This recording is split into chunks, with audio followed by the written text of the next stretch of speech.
Hi everyone, welcome back to another video from Crypto Basics. In this video, we will be learning how to add money to Coinbase with debit card. Adding money to your Coinbase account using a debit card is a straightforward process, so here are the detailed steps to do this.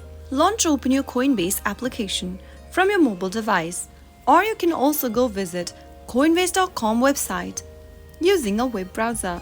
Make sure that you're signed into your Coinbase account.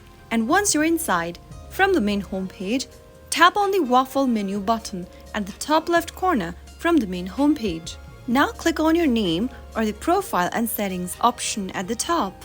Click on Add a payment method on the next page. Select debit card from the list under Add a payment method. Enter your debit card details including the card number, expiration date, CVC code, and billing address. Finally, click on Add Card at the bottom once you are done. After you do that, you will need to check your bank statement or online banking for the amount of the charge.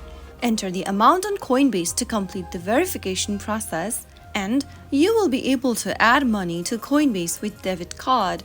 That's how it's easily done. If you found the video to be helpful, go ahead and give us a thumbs up. Don't forget to subscribe to the channel by hitting the subscribe button. Press the bell icon so that you'll never miss another upcoming upload from us. I will be back again in the next video. Thank you for watching.